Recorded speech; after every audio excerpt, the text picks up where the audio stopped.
What's going on? What's going on? What's going on, folks?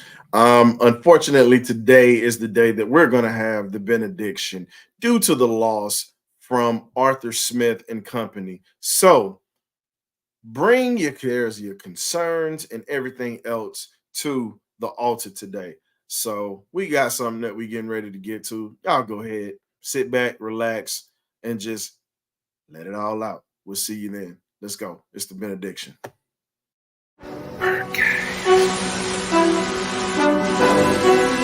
Okay, y'all, this is it.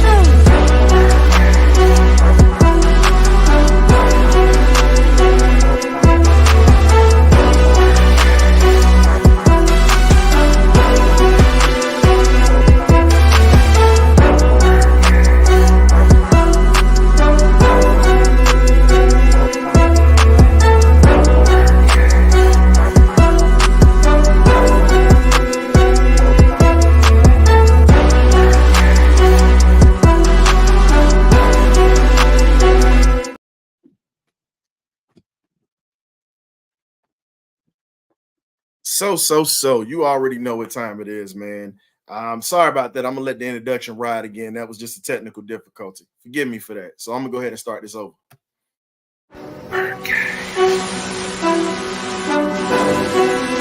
Okay, y'all, this is it.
Ain't no need to even talk about the results of this thing, man, because this right here, this is just awful all the way around. This is just bad. Like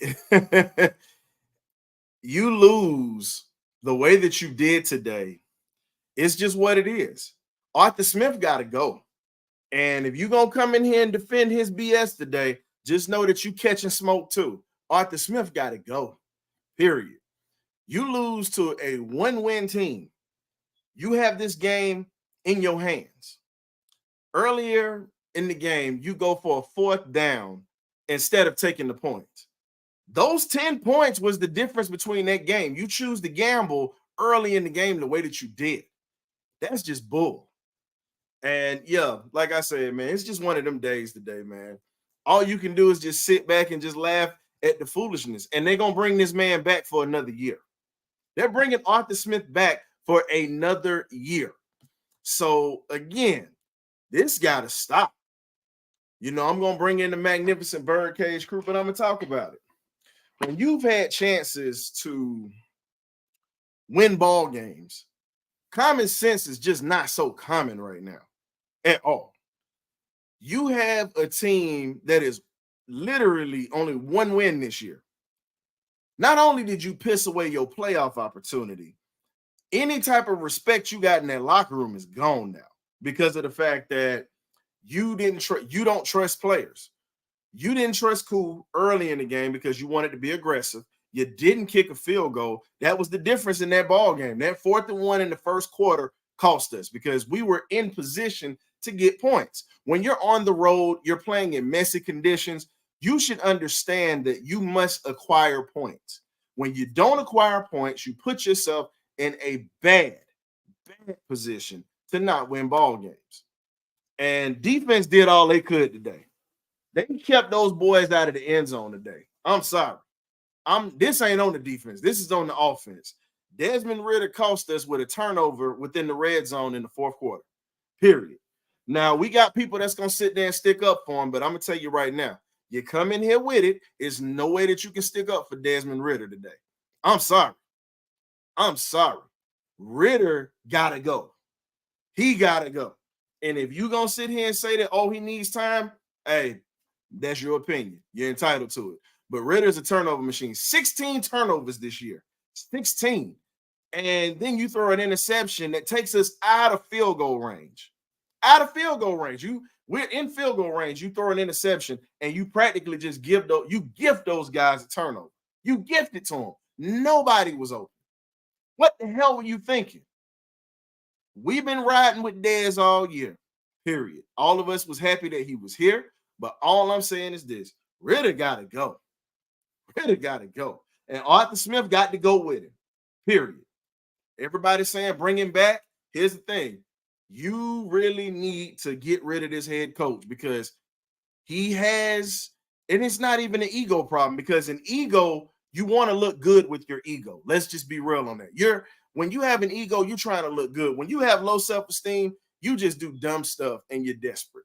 It's pretty much like dating somebody without self-esteem. They're going to do any and everything to try to look good and try to cover up all the BS that you've seen. Arthur Smith, your days is numbered, partner. And if anybody going to stick up for him today, come on in here and literally speak your mind because if you stick up for him today, you catching smoke today, period. Now I'm going to go ahead and bring in the magnificent BirdCage crew once they decide to show up. I see them down there, but I need faces before I throw them in. But the link is already posted. We're definitely getting ready to bring some folks in, but no excuses today. You ran the ball. You tried to put Bijan in a situation to be that guy, and Tyler Algier was the guy that was eating. You literally took the ball out of Algier's hands, and you wanted to make Bijan the hero. Again, hero ball ain't going to win. Let me go ahead and bring in Coach Cam on this one, man, and I'm going to bring in Gray Bear. So, Cam, you got the floor first, dog. Let's go. 52 rushing yards for the Falcons, 129 for the Panthers. This is a team that is built to run the ball, or this is the supposed identity of the Falcons. And we got outrushed by 70-plus yards. Cam is beyond foolish at this point, bro. It's beyond foolish. I don't get how Tyler Algier was getting 7 to 8 yards a pop, and you take the ball out of his hands, and you don't put him or you don't reinsert him into the game.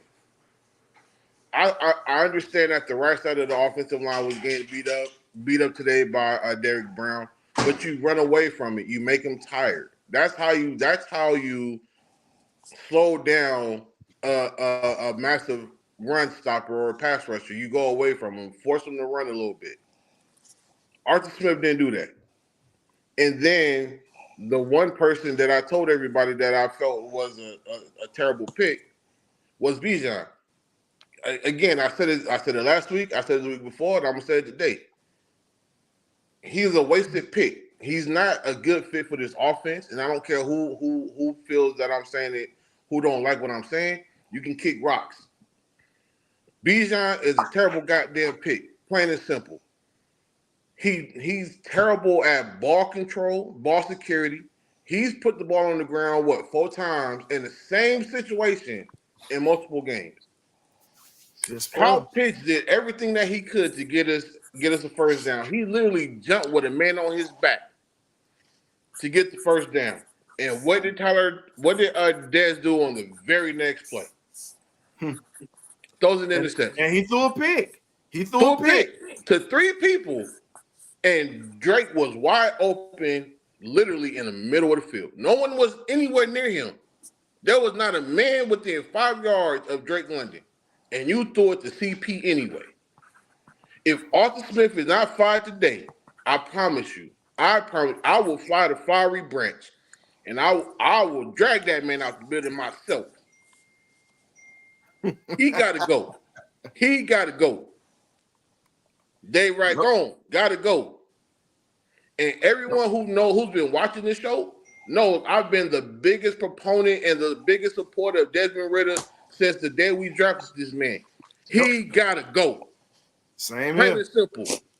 He got to get a foot between his cheeks and he got to get out the door. Plain and simple. I'd rather see Logan Woodside for the rest of the season. At this point, it's too late. What the hell use are you gonna need now? Because guess what? Now you've lost another division game. The Bucks and the Saints literally are in the first spot. So you're not even gonna get in now. Now your chances of a wild card have totally dwindled at this point.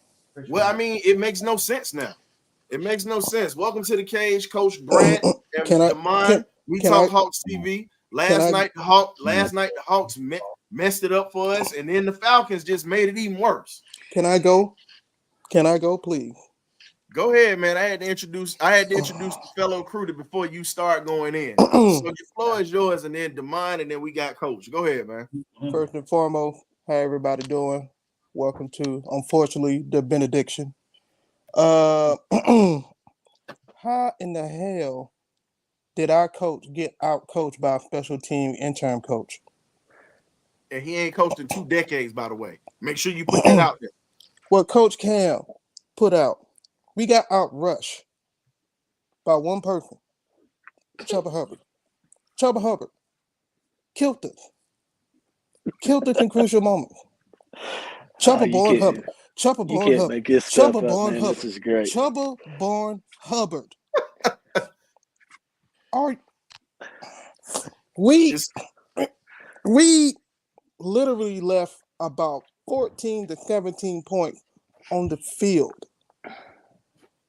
because of Arthur IQ of nail clipping Smith want to freaking cause true. Want to Damon go, man. I can't go, man. I can't.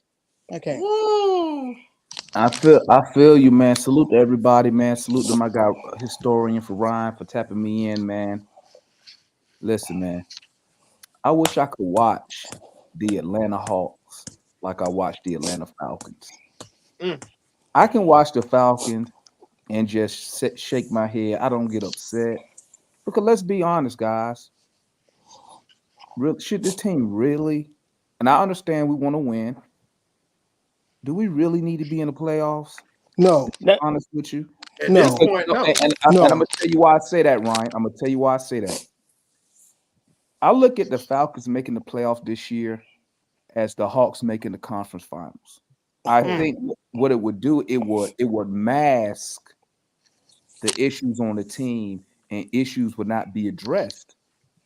I also think one of the worst things that the Falcons front office did was, and I'm only going by the reports, was come out and say that Arthur Smith's job was secure in 2024. I think that's one of the worst things you could come out and say. Because if I'm Arthur Smith, I'm thinking I'm playing with house money right now. We probably, and I'm gonna say it, probably need to miss the playoffs, trade up, and get us a quarterback. I try to support Desmond Ridder, and like I tell y'all, you know, I'm more of a basketball guy. I'm not as deep in football as y'all are, but just as a fan from the eye standpoint, I support Ridder. But even myself on that interception, I had to put on Twitter, man. I said the only person he could have been throwing it to was the Carolina Panthers, because there was nobody there. And that's just another crucial interception. Arthur Smith, I ain't really got to say a lot. I know y'all going to address some of the play calling. I don't understand why you run a sweep on 3rd and 11, you know, on your side from what was that, like the 15 to 20, probably further back than that. Didn't understand. It gets better. You said the sweep. I don't want to talk about the sweep. That's something that shouldn't have been ran. I'm gonna give you this because you're a guy that's very analytical. Because you break down, like you say, you break down your point guards with the Hawks. Trae Young is the quarterback of the Hawks right now, pretty much being the point. And he has to get folks involved. Desmond Ridder is pretty much your point guard of this offense because it's damn sure not a throwing type of offense like that. So when you get a chance to throw the football, this is the problem. You're forcing the ball into areas where nobody is. Piss poor decision making. It's just like a bad pass. Like Trae, if Trae's trying to look for somebody, he's throwing it away. That's pretty much what Ridder did. He didn't live to fight another day. You're in the red zone. Let me ask you this, Ryan. You forced the pass. Let me ask y'all this on the panel. Cost us the game, bro. Let me ask y'all this on the panel. What I noticed about Ridder, a lot of his passes and he throws right into tight danger, window, a lot of coverage. Yeah. My question to y'all is this: everybody just needs that dude is not an NFL quarterback. Is that on holding the clipboard? Is that on the quarterback? Hold on, Brent was waiting for that one. I knew Brent was getting ready to come in with that smoke. Go ahead, Brent. No, man, listen, and I ain't got nothing against him. The dude needs to be holding the clipboard. All right, he's a good dude, but he ain't that guy. He's in over his head just like the head coach is. He has no business being there. Neither one of them do. Absolutely. But I'm Damon. I didn't mean to jump in front of you, but you know they always say history repeats itself. Mm-hmm. So let's rewind last year. Playoffs are on the line. We're playing in Carolina against an interim coach in the rain. The only difference was it's a day game, and the same damn thing happened. Wow. The only thing that was different was there was no back throw after being sacked. Yeah, I mean, difference. He threw it forward this year instead of backwards. Yeah, I mean, what's the difference, man? I mean, what else needs to be said? No, but DeMont, to answer your question, it's not play design, it's not the scheme. That's strictly the decision making on the quarterback. The quarterback had already predetermined where he was throwing the ball pre-snap. He already knew who was getting the ball. He knew where he wanted to throw it, and he was not coming off of that no matter what was going on. He's been doing that since Jacksonville and London. Yeah. He's been doing the same thing all year. Like Mark Schlerber pointed it out. Drake London was in the middle of the field. Yeah, he was wide open. Wasn't a man 5 yards of him, wide open. And he still threw the ball to Cordell Patterson. He already predetermined where the ball was going. He doesn't, and again, I said it last week, Desmond Ridder would benefit if someone did what they did to Geno Smith. Again, Geno Smith and Desmond Ridder almost identically mirror each other based on how they did in college, the way that they play. And Geno Smith has benefited from being able to sit behind so many quarterbacks and just learn the game, to watch how the game unfolds and progresses. Desmond Ridder is a one-read quarterback, and I hate saying it because I had so much, enthusiasm with him coming here because of based off what I've seen in college. For 2 years, this man has done absolutely nothing to show me that he can be a starting quarterback anywhere in the NFL. Well, let me ask you something. He pulls up to the line of scrimmage right there. He pulls up to throw. Here's a noble idea. How about just run the ball and kick a field goal? Now they got to score a touchdown to beat you. Worst case scenario. We should have did that in the first quarter. I mean, I'm like, man, you run a 4-4, make him tackle you. It's wet. Take off. Go. Exactly, Run. Coach. But here's the thing. We rushed for 52 yards in 4 quarters. That's the equivalent of 13 yards a quarter. Rushing. That's big. And he tried to run behind Jake Matthews all day long, and he was getting his ass whipped all day long. They's making him like it. I mean, he was playing in the backfield himself today.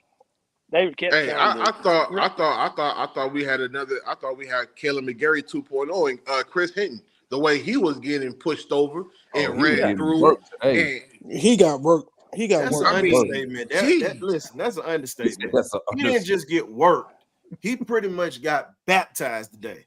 Yeah, he gave Baptized. up the drawers himself. Hey, let me tell you this. It was raining out there. He got baptized with holy water today. Yeah. Seriously. He took a vicious ass whooping that grandma's Lysol couldn't wash out.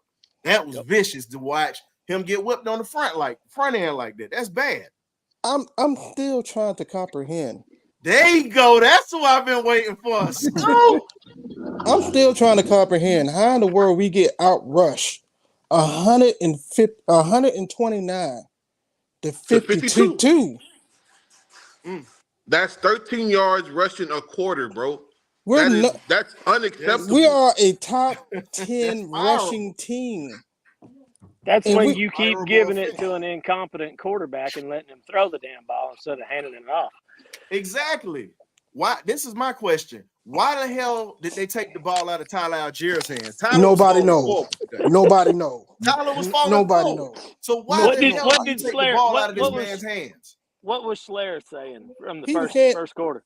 Give the He man the said, ball. "Give it to Tyler Algier. This kid That's picks up half a first said, down every "That's your time he guy." touches the ball." That's your guy. He's a He tank. had Give body it to him. shot. He had body shot. And then you Give hit the him, ball. and then you hit him with Bijan at the end when they're tired. Yep. Man, Arthur Smith can kick my behind, man. I'm tired of this, man. Come on, Scoop. Go ahead and talk about it, bro. We've been waiting on you. Where do we start? So here's the thing, like and y'all might not want to hear this. Arthur Smith ain't gonna lose his job after this game. I don't think so. No, he's not. The reason being because they're gonna use every excuse in the book to keep him in this position. It was bad weather. You had the whole right side gone. It wasn't anything that could really put you in a position to be up. So with that being said, 2024, a lot of changes still got to be made to this team. And it has absolutely nothing to do with the defense outside of having a dominant edge rusher. But this offense got to change immediately. I'm gonna tell you how desperate I am, Scoop. I'm desperate enough to say this. Hell, I know I gave Mike Bobo a whole bunch of crap for the Georgia Bulldogs this year. Bring him in as offensive coordinator, damn it. He'll at least put points on the board. I'm sorry. At least we'll be able to throw the ball competently. I'll bring back. I'm not even a huge Bobo and, fan. and I don't know if y'all talked about it yet, but they had like showed a picture of Dave Ragone up top in the booth. Who cares? What difference do he gonna make whether he on the sideline or in the booth? He What still gonna can't take? see nothing. So basically, he go from not taping ankles to taking pictures from the booth. Cause that's all he doing. He ain't calling no plays. What he doing? Hey, Scoop, he wasn't taking pictures from the booth. That man wasn't taping ankles. That man was handing out the Gatorade. That's what he was Hey man, shout out to Thomas Brown for helping them get them 9 points to win the game for Carolina. Cause man, I'm so annoyed. I don't have no defense for what happened today. I don't have no excuse for what happened today. Nothing. Hey, when Jim Harbaugh gets fired, bring him in. I don't care what baggage he got. At least we know we gonna score points. Bring him in. Hey man, let me tell you something. When I seen the meme that said at this Carolina Atlanta Falcon game, you can get tickets for $2 and they'll let you call plays on the sideline. They go for both sides. They go for both sides. Wait a minute, hold up. Wait a minute. On both sides. Wait a minute. So you got the memo too. See, you got calling plays on the sideline. They say $2.50 in a bottle of Coke. That's what I was told in the free sack of boiled peanuts. That was what I was told. But I'm just saying. Hey man, I done learned how to put alcohol in a Listerine bottle now. So boy. We've been doing that since all. Hey man, we've been doing that since the military, dog. Oh my God.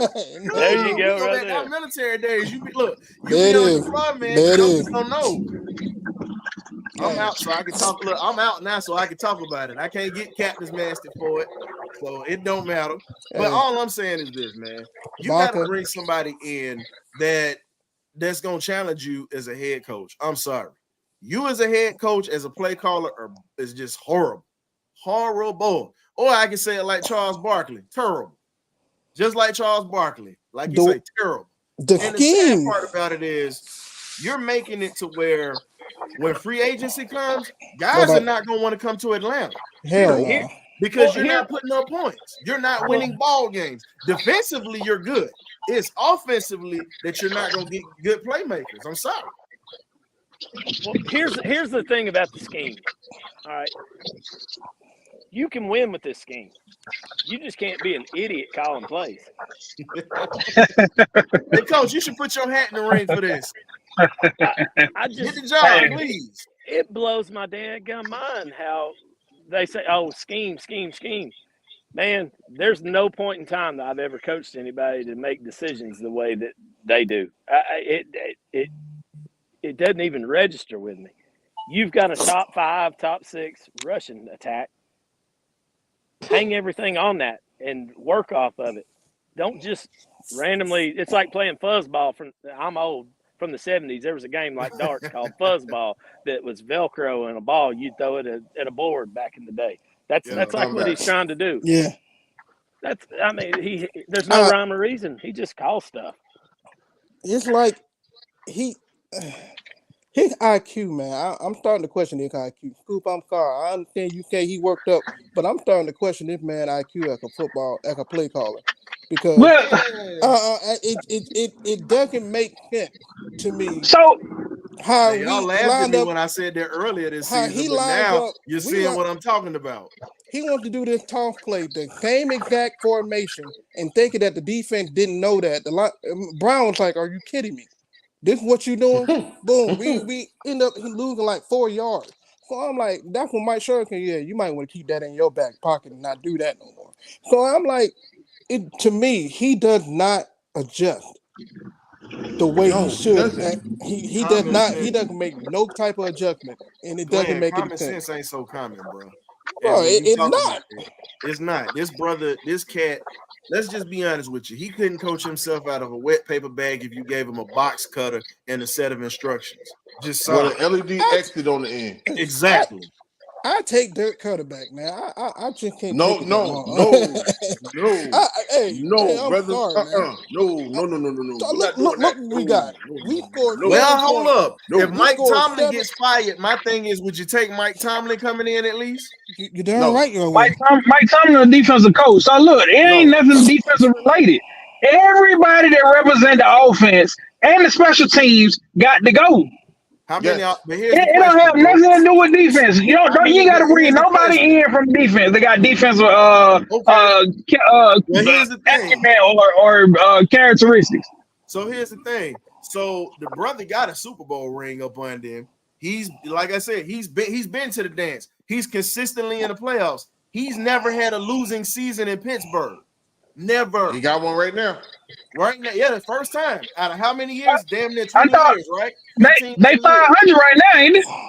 Yeah, but he ain't. Hey, but here's the question: is it a losing record? Yes or no? No. No, it's not. It's not a losing record. Okay, then. So he hasn't had a losing record yet. The season ain't over with yet. They still gonna probably sneak back going to the wild card and lose, but still, and he's doing it with a banged up offense.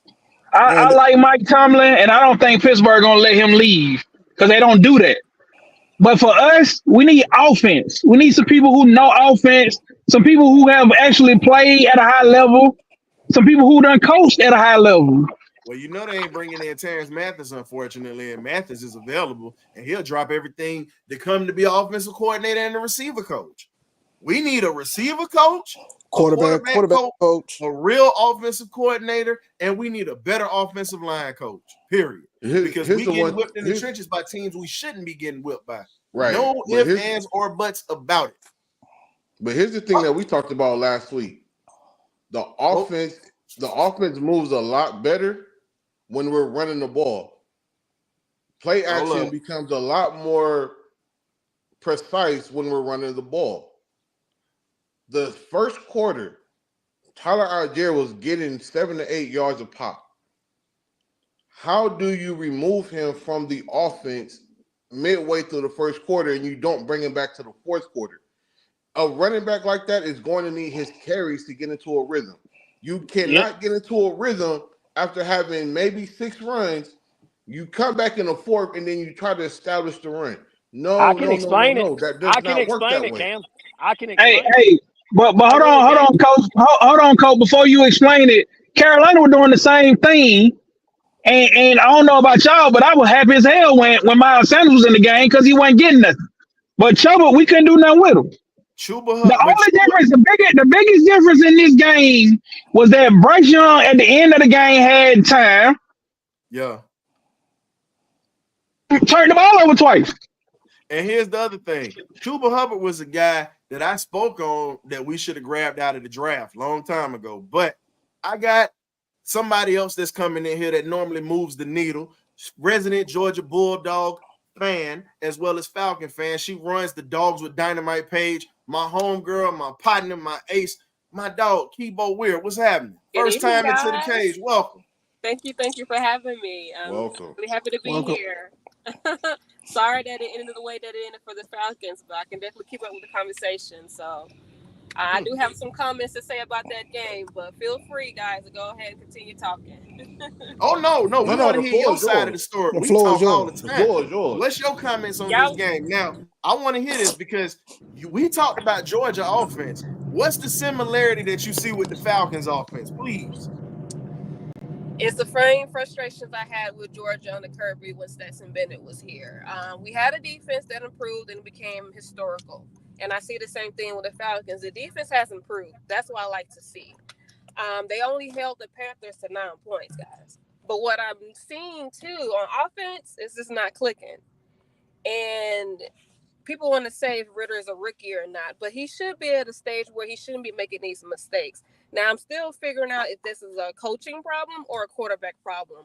And from what I see, I don't see the chemistry between Ritter and Arthur Smith at all that I see with Bryce Young and his coaches. Bryce Young technically is a rookie, but he's making plays that put his team in the best situation to win. Ritter, he shows flashes, but for whatever reason, he makes mistakes at the most crucial part of the game, and that's a consistency problem that I'm concerned about for the Falcons.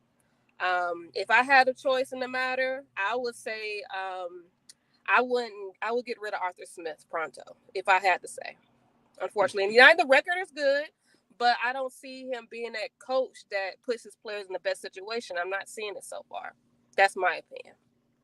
And that's 3 mediocre seasons in a row. You've had a chance to win the division 3 years straight. Now, the first year, you get a mulligan. Second year, I don't know. This year, you pretty much got exactly what you wanted in the draft, and you got a defense that's literally a top 10 defense that's been keeping you in ball games. That is a problem. That is 3 consecutive weeks with 3 consecutive weeks the defense is not giving up a touchdown. Year 1, 7-9. Year 2, 7-9. Year 3, 7-10. This year we 6-8. You know the only similarities between Atlanta and Georgia? The colors.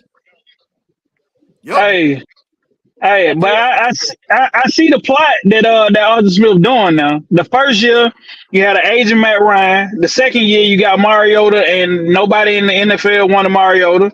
The third year you got a 3rd round pick in Desmond Ritter, and nobody had any expectations out of Desmond Ritter. So here you are.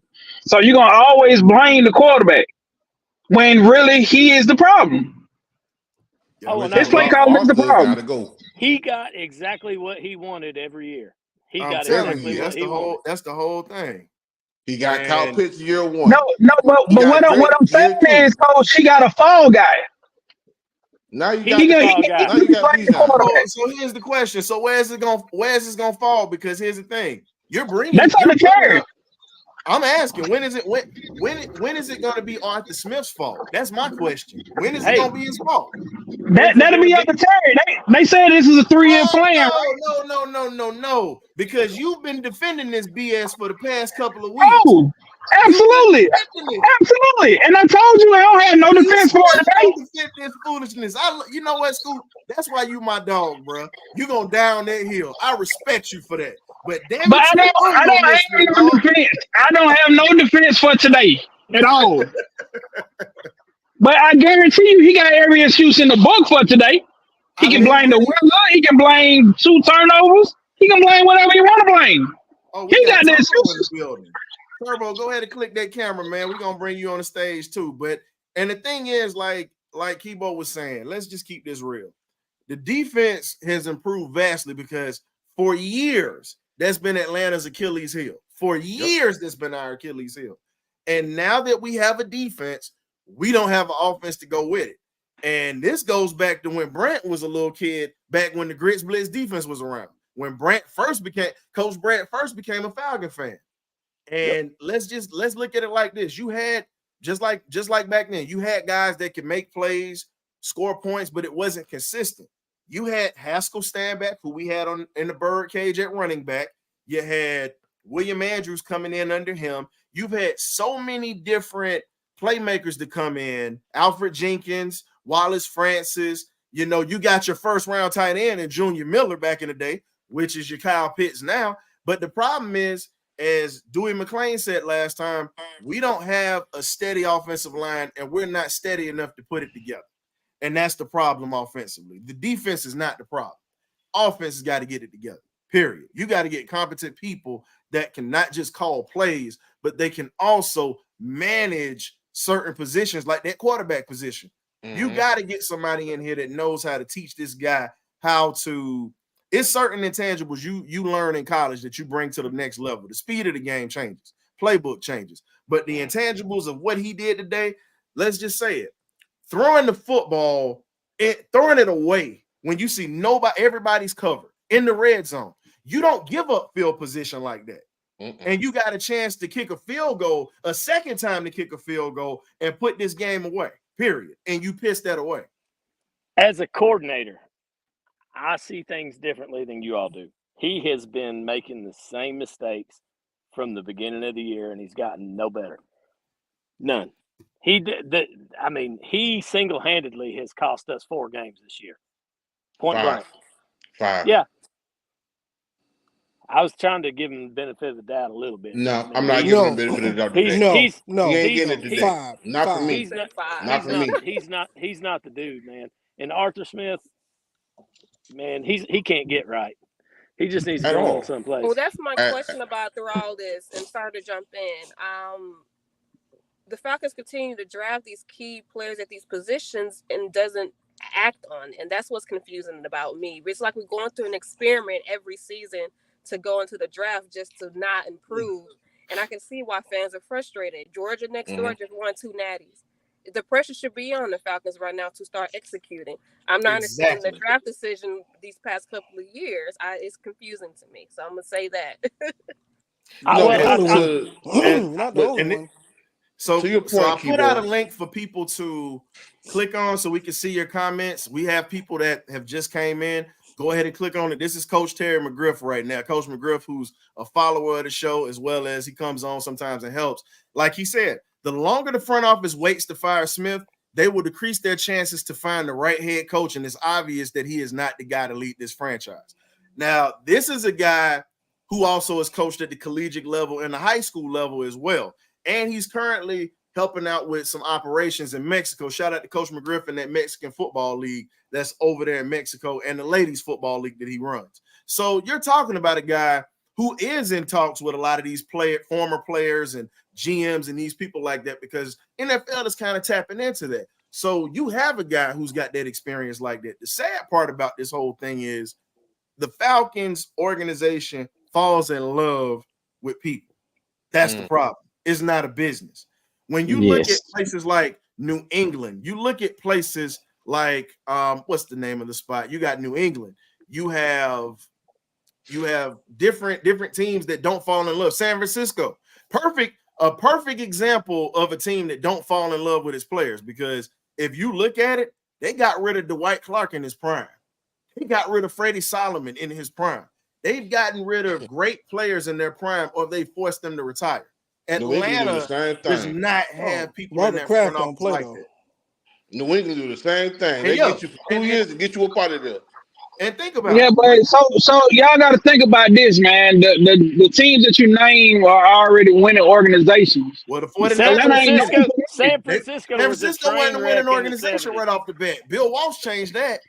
They were a train wreck in the 70s. Exactly. They were worse than the Falcons. Yeah, they were a And they were in the league a lot longer than the Falcons were. They were a punching bag until Yeah, Bill y'all got saying a train wreck in the 70s, but you just use who as an example of getting rid of in the prime. Dwight That Clark, wasn't in the 70s. Dwight No, Clark. and here's the thing. Now, when they were winning, Bill Walsh actually tried to get rid of Joe Montana in his prime for Right. Steve Young. Y'all gotta understand my point. When you winning, you can do whatever you want. When you're losing and you got good players, you holding on to them. You do You realize gotta get rid of. that they went through two mediocre seasons at that time, 86 and 87, because remember, they won in 81, 82, they ended up falling off or whatever.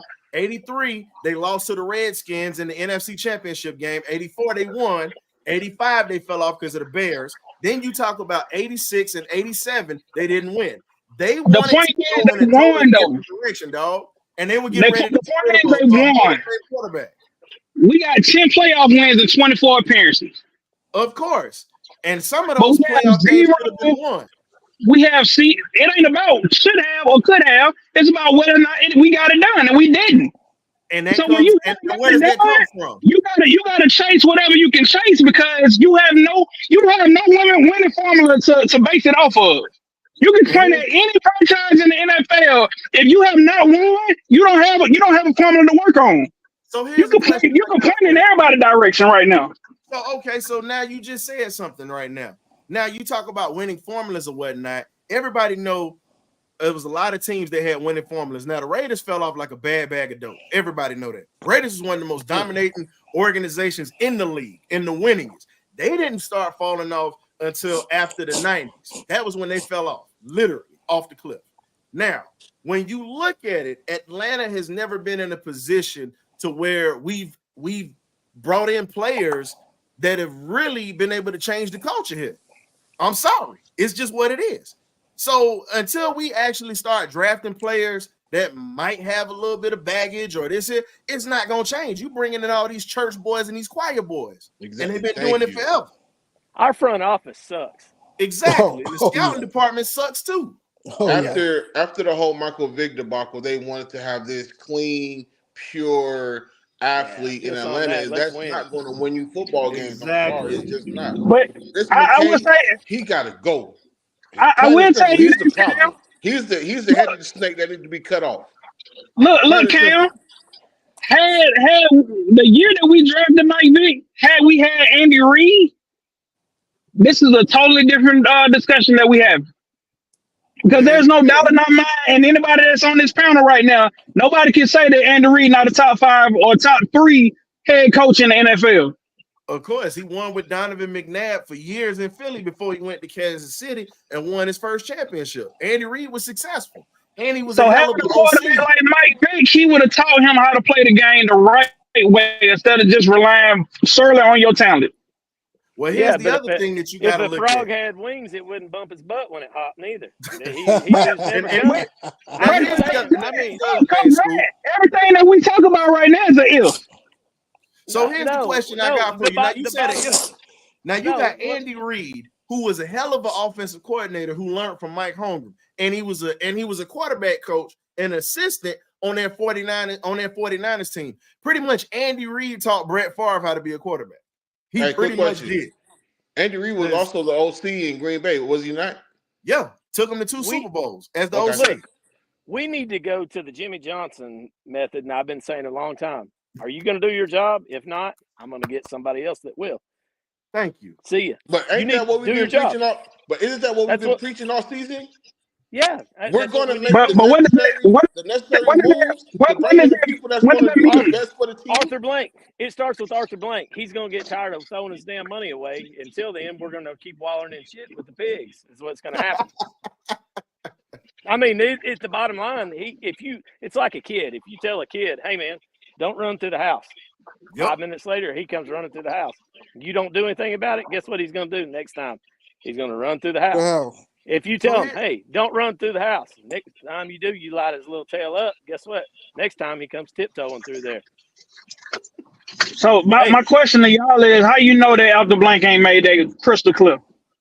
Because Because Terry Fontenot and McKay and Arthur Smith all have jobs right now. Exactly. Bro, you know why we know he hasn't? Because the front office came out and said Arthur Smith is coming back for 2024. Yep. No. That's how we know. No. You just shorten the sentence because they said catastrophic happens, a collapse. So add the context to it because he's on the hot seat. There ain't no doubt about it. His seat is not safe. Hey, so let's not pretend like his seat is safe. And look, let me tell you something else. Losing 9-7 to a 1-11 or 1-12 team ain't helping his case. So let's not get comfortable with saying that Arthur Smith's seat is okay. It's not. His seat is not. His job is not safe. It's not. Okay, so no, wait a minute. Now I'm gonna go ahead and prove a point for you. So Dan Quinn has a debacle in the Super Bowl, one of the worst debacles of all time. And Ain't no way in hell any other owner with any kind of common sense keep that dude around. You give up a 25-point lead, and Arthur Smith brings him back for 2 more seasons. Come on, man.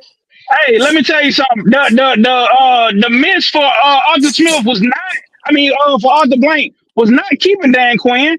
It was keeping Dimitrov and letting all the offensive coaches go. I'm with you, Prince. Prince says he just popped in. Yeah, he's casting his vote for Ben Johnson and Jaden Daniels to be the package deal to come to Atlanta next. I'm not mad. We got. I don't want no rookie quarterback. Wait a minute. We got Coach McGriff in the building. Let's get it, Coach. What's happening? What's going on, folks? Yeah, Coach. You were just talking about Arthur Smith. Please elaborate on your comment for everybody. I read it for you, but I want it to come out of your mouth, the horse's mouth, as they would say. Everybody know what the word obvious means, correct? Mm-hmm. Mm-hmm. I've been on the show a couple of times, and we've had the same old song and dance about Arthur Smith. Let's just call it what it is. He's a spoiled rich kid, and ain't gonna change for you, me, and nobody else because he don't care. Money and job is not for him, so he wants to play his own version of Madden football with the Atlanta Falcons and Atlanta Falcon fan base. That's just my humble. He don't care what you, me, anybody else think. Probably even the owner. He gonna do it the way he wants to do it. If he's gonna go out, he's going out the way he wants to go out. So my thing is in an Uber, send his ass home. I ain't even sending him home in an Uber. Make him walk down 285 in the rain. No. And see if he can sing that song. Can you stand the rain? That's what he need to be doing. Get him a horse and carriage. I'm telling you. You put him together along with the off head coach, you'd have a perfect combination to go 0-17. Damn. Turbo, whatever you got in your blunt, put it down, never pick it up again. Dimitrov was the reason we was in cap hell for so long. That was all Dimitrov. He was terrible. What you mean he wasn't that bad, bro? Like, bro, you own one today. You was really on one. Yeah. If you believe he wasn't that bad, I got some beachfront property for you in Alaska, bro. Actually, wait a minute. Actually, they do have beachfront property in Alaska, and that's true. I can tell you that because I lived in Kodiak. Yeah, it's a beach out there. What about Idaho? I got a serious question. All right. Now listen, our defense has been banged up this year. They've been really good, but where does the accountability fall with Terry Fontenot for putting up with this crap on the offense? He can't do that. No. Hold on. He's the general manager, not the general defensive manager. So I got a question for you, Coach. Now we said this. Yep. Now I've said this before. You don't hire your general manager after you hire your head coach. His hands were tied already. There was tampering right there. You could not be hired. They were in the playoffs. I told you. I agree with you on They this knew that was tampering, going. They knew he was going to be hired. So when you have Arthur Smith and you have Arthur Blank in cahoots, and you're pretty much, if you're not on board, you're the odd man left out. What are you gonna do? Job. I don't want that job. Well, he's pretty much. So I'm gonna say it again before you cook. I'm gonna say it again. Terry Fontenot is like a one-legged man in the karate kicking contest right now. It's what it is, dog. I understand that, but bunch at of some point in hurricanes. time, it's gonna come to fruition. It's gonna cost him his job. I would at least put it publicly out there so somebody else would know I had some credibility. You know what I mean? So what are you asking though, Coach? What are you saying as far as Terry Fontenot? Like He signed off for him drafting Ritter with all that crap and got all these guys and signed off on Kyle Pitts and Drake London instead of drafting. So I don't. So with general managers, I think, and this is just my personal opinion, I think the general managers, they're either good at one place or another place. And I think that he's more better with the veterans, the free agency, than he is with the draft process. I think he puts that in somebody else's hands. So if you're going to say that because of the draft picks that he's liable of it, that's fair. But as we done seen with the acquisitions that they've picked up, like he's been pretty good, and no GM hits 10 for 10 as far as their signings or their draft picks. Mm-hmm. Well, let me ask you this. Let me ask you this. So, all right, we're talking about franchises that cut bait when they have to. Look what San Francisco did with Trey Lance. Is he there? Facts. Is he there? I would never. No, it's not fair. You know the reason why it's not fair, because of the point that I made earlier. San Francisco in the last 5 years has been to the Super Bowl. We have not. We have had 7 losing seasons. Compare us to the Jets. If you want to compare us to the Giants. Hold on a second. Now, the Giants actually have won in this decade. No, in the last 5 years, Ryan. I know what you're saying in the last 5 years, but I'm saying we can't compare. We can't compare because they were a wild card team who did it 2 times and knocked out Brady in his prime. Come on, dog. Hey, you got to compare because I just said that we had 7 losing seasons. Just listen to me. All right, so I'm not going to compare them to the Giants because they won Super Bowls within this time, and while I was in the service, they won their last one. So if I'm never mind, Ryan. No. If I'm gonna compare a team to Atlanta right now, when you talk about wasting talent, let's talk about it. The Jacksonville Jaguars, I would compare them to because it's similar. The difference is we went to a Super Bowl. The Jags have gone to the AFC Championship game and have been consistent going to the playoffs within these 7 years. Okay, so let's go Jacksonville. Okay, let's go 2017, the year after the Super Bowl. Our defense played lights out. We could not score points for anything. And our front office made 3 critical decisions that year. They paid Devontae Freeman. They shouldn't have. They should have let him walk. They should have let him walk. They never should have paid that dude. You could have drafted somebody out of college to go along with Tevin Coleman. And then we turned around and we paid Debo, we paid Matt Ryan, and we paid Julio. If you don't sign to those crappy contracts, we have the core around us. You could have drafted young guys and done damage, and we'd have been right there. Don't forget they were still paying off burnt toast at cornerbacks contract. Dekman Trufant. Yeah. So this is crappy decisions from the front office has crippled Atlanta since 1966. This is my rebuttal to that. We always, and it's a lot of people that always try to use the draft as a scapegoat to have success for a franchise. Tell me when we have had a back-to-back season where those draft picks actually panned out. Well, have it. Not in this lifetime. Have it really? That's so when you use. I just said AJ Terrell might be the one. AJ Terrell might be the one that's been the most consistent out of all the draft picks. But you're missing my point. You use your example and saying, we draft. I'm not missing your point. What I'm Coach saying is Grant, we you're don't. saying that don't sign the extensions to Julio and Matt Ryan and sign Devontae Freeman. Go ahead and draft. That's not fixing your problem. Yeah, That's it my is. So point. here's the question. It's a business. It's a business. If you cannot pay people, nobody's going to come play for you. You're So I telling got a me that question for you. Devontae Freeman's better than any rookie running back that could have come out during that time? I'll take a third or fourth round draft pick at running back any day of the week. You had a chance to get Todd Gurley before his knee went shot in that draft. You had a chance to get Gurley, who was a monster. I'm gonna give you another one. Now we're talking about passing up on talent. It's always been an issue, and this is one thing that Coach McGriff said, and I got to agree with Coach McGriff on this. And I thought I didn't agree with him at first, but I'm seeing what he's talking about. In the first 2 rounds, you secure your franchise with your offensive line and your defensive line.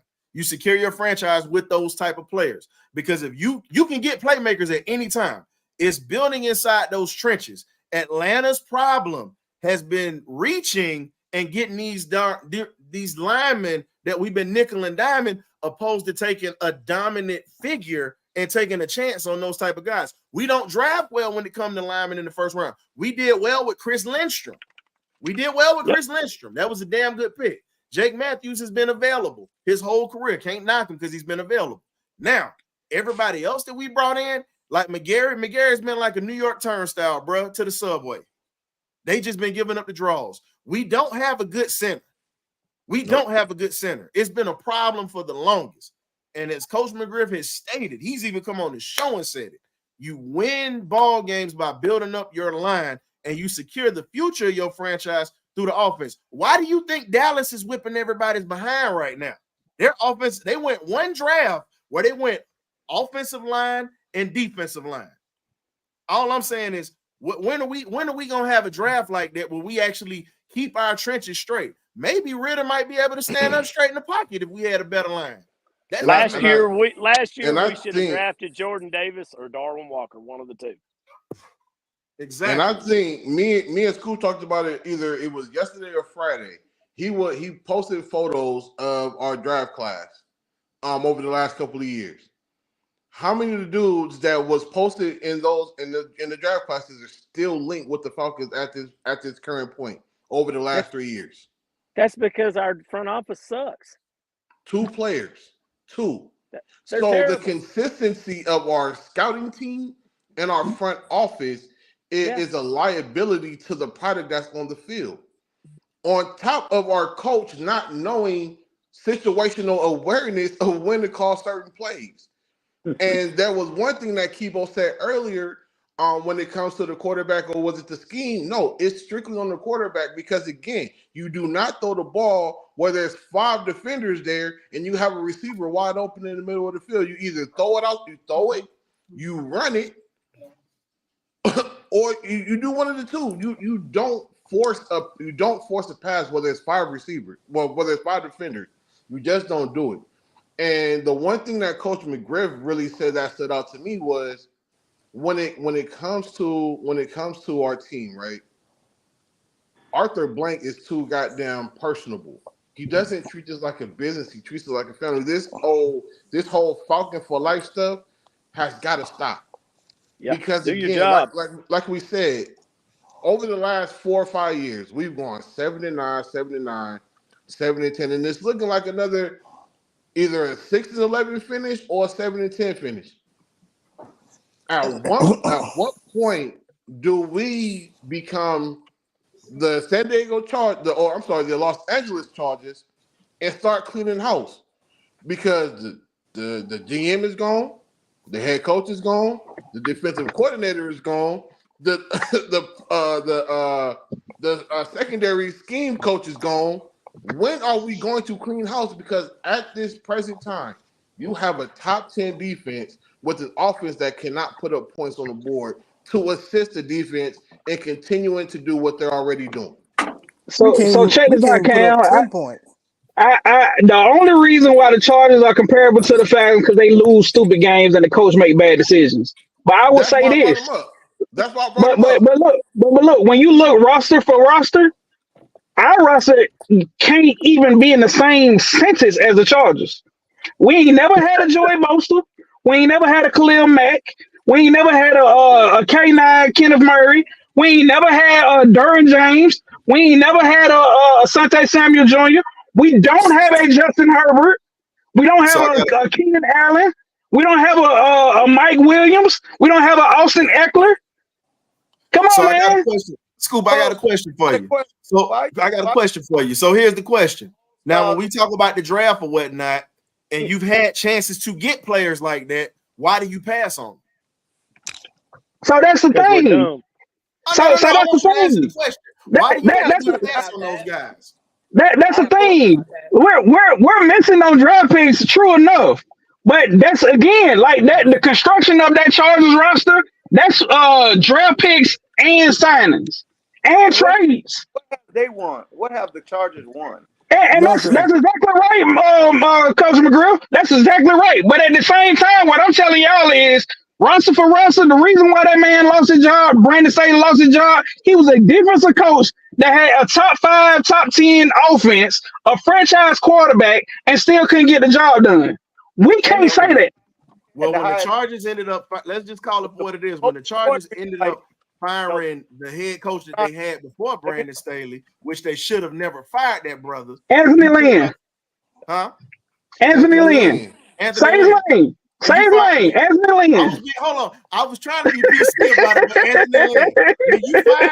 When you fired this brother, and this man literally was building something in San Diego, and y'all got rid of him after really not a bad season, but hell, he's done better than Brandon Staley, and they not gonna ever be right from that. So my question is this: if we ever get a chance to get a guy like Mr. Anthony Lynn, I say bring him into Atlanta. That's my opinion on that, because the man knows how to coach. You got to get somebody who knows how to coach, bro. Period. You got to He get came somebody from the that ranks has of playing accountability You know from what? the top My all the way point for down. this, y'all Falcons need a winning culture. I mean, the moment that was a turning point from Georgia's when Kirby came with that winning culture. For what I see It's from accountability. top down, Every bit of it's somebody just accountability. here collecting checks. That's what I see. Somebody getting paid and they don't care about it. You need to have that It's culture of players who want to accountability. play for their city. I'm not seeing that in the Atlanta Falcons. I don't see it at all. No, You have a winning opportunities culture to change comes. this A franchise. winning and you culture continue comes with to accountability. continue to do the same Exactly. mistakes. That's the word we have to have. Hey, A Kibo, winning now culture comes with accountability, and we we've don't talked have about that in this Atlanta. and we've talked about this many a days when we talk about accountability. Now, I can tell you, Coach, everybody's giving Jim Harbaugh a lot of grief because of what's going on, but I'm gonna tell you the honest to God truth. That man has won on every level. Say what you want, the man has won on every level. Just can't win the big game for some reason. But he definitely knows how to coach and get a team to that point of relevancy. He knows how to turn a culture around. He knows how to bring in a winning culture. And Scoop, you can ask Coach Blaylock, who you're very tight with or whatnot. Your mentor is good friends with Jim Harbaugh, and will tell you a lot of people don't like him because he rubs them the wrong way, because he's a nonchalant dude that doesn't take BS, and he is an accountable cat because he didn't try to hide the fact they were cheating this year. He didn't even hide it. He said, yeah, we did. It is what it is.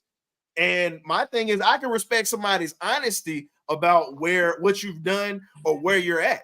Harbaugh is in a position now where even if Michigan gets rid of him, I don't think they're going to try to, but if you fire Arthur Smith and you offer that to him, he coming. Point blank. So- Michigan already working on an extension for Harbaugh now. They're working on an extension. They trying to, but Harbaugh want to come to the NFL. Everybody know that. Why do you think he's been entertaining those teams? He ain't leaving.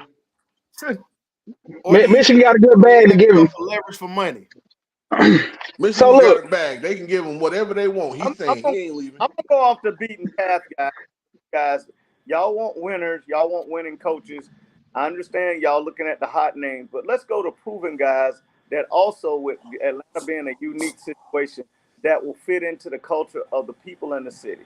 Number one person I would do would be somebody like a Lovie Smith. The man has won he got a raw deal at Houston in his last deal. He got definitely a raw deal with Chicago. And what he Oh man, yeah, he did. Now you did, speaking my language. I've been Now you saying bring speaking in my Lovey. language. I But here's love the thing, Lovey. Scoop. Now, coach. Now, Scoop said, "Why bring in another head defensive coach? You need to bring an offensive coach in." Now, Scoop just said this earlier. Now, I believe Lovey Smith would be somebody who, for number one, he represents. And I'm not trying to be funny with everybody. Atlanta is a city of black millionaires. I'm sorry. You look at the face of this franchise. You ever since Michael Vick had his stumble block, they won't bring anybody in that looks like majority of the people that make up the city in that front office like that. They brought Terry in, but I'm speaking on from a head coaching perspective. It's about somebody who's going to be able to bring stability and also you And remember accountability. Yeah, and on the average, head coaches, they usually mess up their first job. You got a guy who gets their second chance and their third. That's when they really have go back and look back in the mirror, got a chance to evaluate what they could have did better, and come back and what they do. This guy's young enough and he's mature enough where he's old enough to lead a bunch of young men and not have to be looked on as some court that they're equal.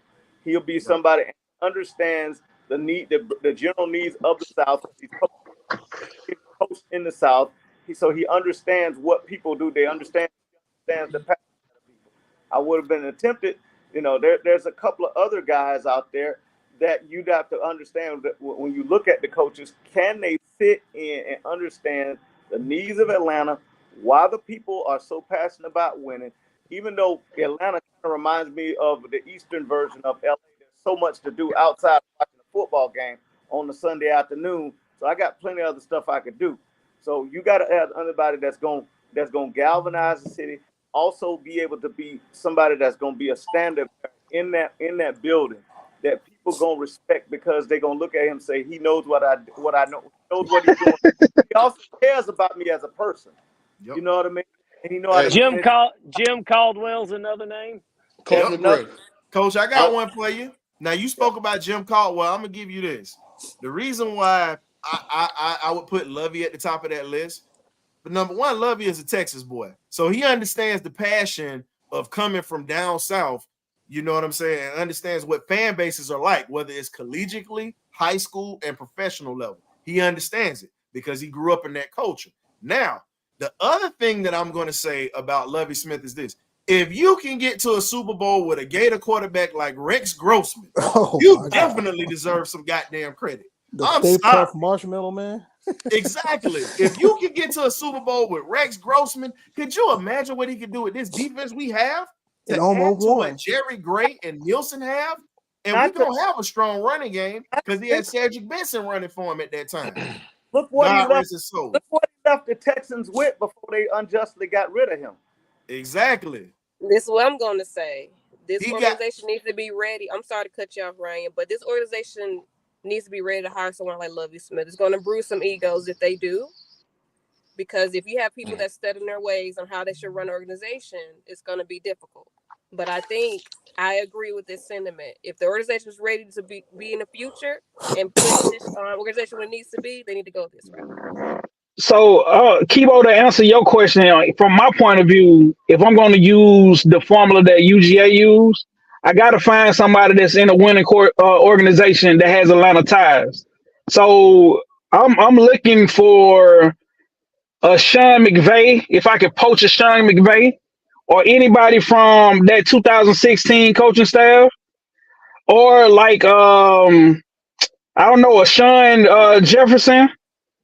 Like I'm throwing names out there that might have some Atlanta ties that could galvanize, and then the Atlanta roots here, they recognize those names because we already Prime already threw his name out of the hat. But he, to me, and this is just me being biased, he would be a perfect example of bringing any free agent to this city. But that's just my opinion. Well, you know who would be his defensive coordinator because he's been with him forever. We lose out on Ryan Nielsen and Jerry Gray. He bring in damn Dennis Thurman. I can tell you that now. He bring in Dennis Thurman, and I'm gonna tell you the honest to God truth. After seeing how bad those defenses were against physical teams, let's be real. That Jackson State defense got smacked around by two MEAC schools. And you heard what Coach Bill Hayes said about it. He said, hey, MEAC is where the tough boys play. The SWAC is where all the pretty boys play. That was just a statement that he made. And now he goes to Colorado, and you have Dennis Thurman out there. Dennis Thurman was a good player, was a solid cornerback in the league, was a great position coach like Jerry Gray. But as a defensive coordinator, man, I wouldn't trust him with my last dollar at a crack house if he was on the rocks. Lord. I'm just being honest with you on that. I couldn't do it. Okay, All right, we so got your point. Coach McGriff, I do have a question for you. Yeah. When it comes to the coaching, you said Lovie Smith, and me and Brent both feel highly about Coach Caldwell. Outside of those two names, what's another coach that you feel would be able to galvanize the team as far as holding players accountable, and then also trying to change the culture Mike from Singletary. being so timid and soft? Ooh, I like that one. Mike Singletary. Because Tony he built Dungy. that team that Jim Tony Harbaugh Dungy. took to the Super I Bowl. don't know if Mike would want to coach again. That's the people that I know. I don't know if Mike would want to coach again. I would have to give me a couple of minutes to think on that. But what I would say is, as the experiment has tried, even more than not, especially when it gets to Super Bowls, you got to have somebody who's really, if they're going to be a play caller, like as their head coach, that they really find somebody who is going to be the guy that they say, you take over the defense, I'll give you what you need, and you call that, and I'll call my offense. Because the head coach, a lot of times, and it's worked less times than it has worked by being the head coach and trying to be the play caller. You need to be a game manager. Like Florida. Like you give example. What Houston is, he knows that he could call the defense, but he doesn't. He hired a good defensive coordinator. He was smart. He listened to the right people when he took over that Texans job, as learning how to be a head coach instead of trying to be the play caller with head coach title. You know what I mean? You want to have somebody who can actually lead. You set up the game plan and all that during the week, but you let somebody else call the plays. That's why you script certain amount of plays. You script your first half plays, you script your second half plays, especially depending on your personnel. The head coach need to be, what happens if somebody go down? You need a head coach who ain't looking in his playbook and understanding what personnel you got available. You got to have a head coach that can understand what it's like to run an offense and understand and run the defense, and have some experience in understanding the knowledge of run your organization. But even better yet, during the week is when the head coach is really vital.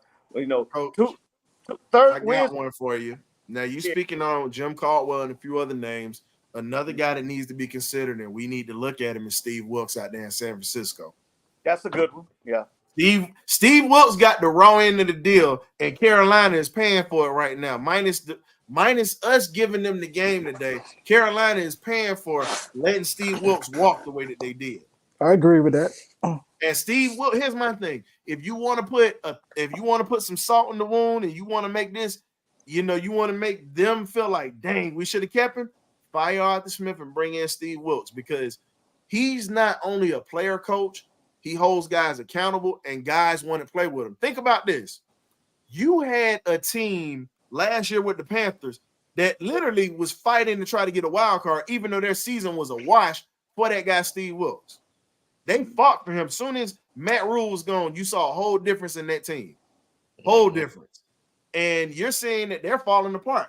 Guys wanted to leave Carolina after they didn't bring in Steve Wilkes, and they brought in what's your guy's name that just got fired? Your boy Reich. He didn't have no business. Frank Reich. Frank Wright. That was a nepotism hire. My thing was, dog, you should have just kept that man right there. But if I'm Atlanta, I'm talking to Steve Wilkes. I'm talking to him because players respond to that guy. What about Brian Flores? That's something else you need. Yeah, Flores is a good one. You got a cute, and not just for diversity's sake. You got to find guys who, when they come in there, it ain't about them. You don't want no Urban Meyer situation because God no. God no. You know what I mean? God no. That. Uh-oh. No, Let's go get Nick Saban. Let's get Nick Saban up here. Hell no. The reason why I Hey, asked I'm Coach just trying to McGriff get that him out of question. the SEC. The reason why I asked Coach McGriff that question is because he hit on it perfectly. Is the DeMeco Ryan situation? DeMeco Ryan came out as one of the hottest defensive coordinators with San Francisco. Instead of him being the main guy or him wanting to call the plays, He's actually elected to give that responsibility to someone else, and he just does the day-to-day things. So what I'm saying is, are we in a position where we can find someone like that, where we can keep a Ryan Nielsen and Coach Gray on the sidelines for the defense, and then bring in someone who's going to assist the offensive coordinator, whatever the case is? Because honestly, the defense has, again, I'm going to say it, the defense has not given up a touchdown in 3 consecutive weeks. We've held teams to strictly field goals and under almost 200 yards. We've kept them under that. If That's we why can find someone to, if we can find someone to control the offensive flow and to sustain drives where we're not having the offense on the field for a minute to 2 minutes and then we're rushing the defense right back on the field, is there someone out there right now that can do that? Like I personally don't see anyone like that, because I feel most coaches are very high strung and hard headed, and they want things to be their way. So that's why I was asking Coach McGriff that question, because I know he understands the world of football a lot better than I do. So he can probably touch on something that I probably don't see. So how do we fix that? Because honestly, the defense has kept us in games where the offense should have slammed the door, and they just haven't. So who is there someone that we can physically find, or even try to groom to be that guy that's already was in the organization? so That, so that's the thing. I'll answer that question. The first thing I would do, because none of us have and we don't know the inner workings of the front. The first thing I would do if I was running them, I would place a call to Tony Dungy and have him mission him with somebody else to find us a head coach that they could vet, that would meet the criteria that we want. You say we want the guy that he can't come in wanting to be the play caller. He can't come in making it about him. It's got to be about the franchise. It's got to be about the Falcon Nation community.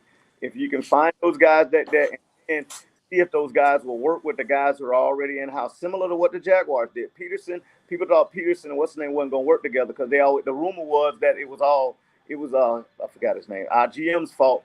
Why the whole San Tom Francisco. Coughlin? Yeah, but no, not Coughlin. Not Coughlin. Our current GM now, who helped build the 49ers when they lost to the Ravens. Him and Harbaugh was the reason why it broke up, because him and Harbaugh had the beef. But the problem was it was Harbaugh. Harbaugh is trying to buck him, and he was like, "Bro, this is the best thing." He was the one that was all about building inside out. And get case in point, when everybody thought we should have got a defensive end in the franchise, we went and got a guard that could actually play tackle. And they like, why y'all got him? And now everybody's saying, thank God we got him. Yeah, because we ain't got no other lineman. You get what I'm saying? Ezra Cleveland. Because you got to project in the future. Because we don't see what's happening in the training room every day. We don't know who's injured, who's playing through injuries. We don't know the extent of the injuries game in, game out. And then you got to understand, outside of the draft, you got to also, who are the guys that are free agents once the season starts? Who can we bring in? Who guys that we waiting to see how the guys hurting? Especially now with the expansion of the doggone practice squad, you can bring in guys in, and guys. That's why I always say I never put high numbers on the running back. Now I don't give a crap if it was Tony Dorsett right now. Tony Dorsett he could probably, if he was at 20, he could still play in this game because of the way his skill set was.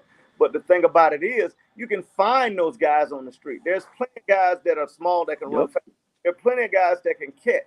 You know what I mean? If you put them in schema right, but you cannot find enough of those big guys. That's gonna give you an example. Case number one. When Trent Williams went out with the 49ers, they lost 3 games. Since he done came back, Debo, they looking like they never have nothing ever was wrong with them. True. When you got the best up front, you can do anything. They make everybody look good. You get what I'm saying? Mahomes, when he had all those guys, Orlando Brown and all those guys that was protecting him, they could put up with points within. Yeah, you could always go miss a Tariq Hill. Yeah, but what I'm saying is they can be replaced. But look what happens since they got our backup our starting right tackle. They have not been able to score on the way, and they haven't been nearly as without that type of offensive line. The doggone Eagles, when they line go down, they just ordinary. The quarterback and everybody else look ordinary. Without those guys up front, and you got to have a coach that can understand the bigger picture, and it can't be about him. Point blank, end of story. Guys, I got to bounce. I'll holler at y'all later. All right. All right, All Coach right, Brent. Coach. Appreciate you for coming y'all. through. Yep. See y'all. Yes, sir. So that was So, Coach so Brant into the building. Coach Brant's been taking care of some things. He decided to jump on in because definitely after today's debacle, because that's what it was. It was a debacle. You know, all you can do now is just wait till next season. That's pretty much what it is. it made my stomach turn. That's why I'm drinking a Red Rock. Man, I'm still trying to understand that we established an identity last season with running the football, and this season we have not stayed consistently with that identity. Watch that ball right there. And for me, Watch that I'm ball. looking at Arthur Smith. I'm looking at his play calling. I'm looking at the fact that he's not really being creative with his scheme, with his formation. I mean, linemen and DBs are just looking at the dude like, I know you're not about to run the same formation again. I mean, again with the toss play or with the quick play with the Bijan when he fumbled. I mean, it's just like Arthur Smith. He makes my head hurt, and I'm kicking the dog right now, and I'm just trying to figure out what You said, is. wait a minute. You say make your head hurt? Hey, I got some stuff from the VA that you might need right here. This helps me with my migraines, and the way the Falcons done played this year, I can pass some of my. You're a fellow vet, so I can pass you this. This is some stuff that we can I appreciate it, but here's my question though: what's the point of establishing an identity if you're not going to follow that identity? Here's the thing. The reason, so Turbo said it wasn't a debacle. Turbo, the reason why we say it's a debacle is this. Oh, it's a debacle, my man. It's a debacle. The reason why we say it's a debacle, when you have Tyler Algier that's falling forward, that's getting positive gains the whole game while he's touching the ball. He got stopped 2 or 3 times. It's gonna happen because they don't have they got a solid defensive line. They got good players up front. But when you look at the recipe for success, anytime Tyler Algier cooks, you pull him. And that's been all season because you want to make sure this Bijan Robinson pick looks great and makes you look good. That is a problem. We need to win the ball game. Mark Schlereth said it the best. Body punch, then the knockout shot. I'm just saying, he's trying too hard to prove that he looks like a genius. But when you try to look like the smartest person in the room, you really look foolish. Hey, so I wanna answer Glenn's question. So Glenn, I've only been able to coach at the park ball and the high school level, right? Right. So my background is defense, but every offensive coach that I done came across has a bit of an ego. Now, if you say that the identity is smash mouth football, well, and we've seen this, like, you know, with even with Shanahan, when you know that something is working. In my mind, as a defensive player, I'm always going for what I know works, and I'm gonna keep running it until you stop me. Matter of fact, I'm gonna tell you I'm running it, and I want you to stop me. Yeah, but you got some of the offensive play callers that be so deep into their mind that they want to say, "Well, shoot, I am an offensive genius. I can call any play out there, and it's gonna work." When the reality is, some of that stuff that they come up with be some bullshit. And that's just being real. It's just being real. But they want to prove a point, and they're trying to prove to the masses because they want to be in that light. And that's the experience that I've done seen over the years. Now, Scoop, I'm gonna give you this. Now, Coach McGriff can attest. Coach McGriff, you can attest to this because you were a young man around the time where Arthur Smith's mentor, Joe Gibbs, was running the NFL with the same kind of offense. But the difference is Gibbs was smart enough to bring in a guy like Rod Dowhauer, or you're bringing in guys to help out with this passing game. The problem is Arthur Smith doesn't want anybody to look better than him. That's what comes with it's not an ego problem. That's a low self-esteem problem. Because if you got an ego, you're going to want somebody to make you look good. Because if somebody makes you look good, you're going to put them in a position to where they can get a head coaching job, and you're going to have some of the brightest minds from offense to come in and actually want to help you win games because they want their own shot at being a head coach. And they know if they make your team look good, they make these quarterbacks look good, that ensures them employment. Arthur Smith ain't figured that out yet. I'm gonna tell you right now, I don't know who he is. I can't tell you what the guy's name is. The young little white kid with the dog on Houston, Texas. That boy scheme up some stuff. From Tell I me guys, want to about say it. Bobby Slowick. Bobby Yeah, Slowick, I his think. name. Yeah, Bobby Slowick, I believe. that young man night, they'll be scheming up guys because I can tell you right now, I don't think there's been 20 people outside of the city of Houston could have told you 5 offensive players on the Houston Texans roster. I still can't. Outside of Pierce and I'm- CJ Stroud. Outside of Damian Pierce, you got your rookie quarterback. You Robert really Wood. can't. Yeah, Robert but Wood. it ain't the Robert Woods is there Wood. too. I forgot Yeah. Woods got traded to the Dallas. Texans. I mean, Schultz. Now, Cole that's about McGriff, it. I see your point. Plug and play. Yeah. You got And guys who understand, and you definitely got to build up on that offensive line. I mean, and the sad part about it is, as good as Bijan Robinson is, with that line, as we getting late into the season, Bijan don't look like Bijan no more because he ain't got them holes. Nope. You get what I'm saying? because everybody know what he's doing. Right, and there's film built up on him, and on top of that, when them linemen start getting whooped and guys are sitting in the backfield, I don't care how much moves you can dance. I don't care if you can make a positive miss in a phone box. You can't make a miss in a half a phone box, though. You get what I'm saying? Exactly. And His game, and I said this before. A lot of people tried to argue with me on this when we drafted him. I said, whether y'all want to realize it or not, his backup was better than he was because his backup could run between the tackles, and he was a physical running back that literally ran just like Tyler Algier. The difference is he had a little bit more speed than Algier. and just to make the case to this point, all those let's name guys, whether they're a receiver or whether they're a running back that has this style of running. And Tony from with Kadarius Tony, all them little scatterbacks, jump moves, jump cuts, moving that don't always put their shoulder down. Them guys don't last too long. They don't be superstars forever. They are all open space guys. Well, if you ain't got no dominant line, you can't get them no open space. So why would you get, especially when you already had 1,000-yard tailback and you had another good back there, took that resource and put it on something that long term would have made your offense so much better. You would Look, have had, hey, because you already drafted another tackle. If you'd have drafted the guy from Northwestern, you'd have had your bookends for the next 5 to 10 years. Thank you. Coach It's McGriff, I sad, would man. love to agree with you. But the biggest issue is the play call. But yeah, I mean, but even dumb play calling can look good with a dominant offensive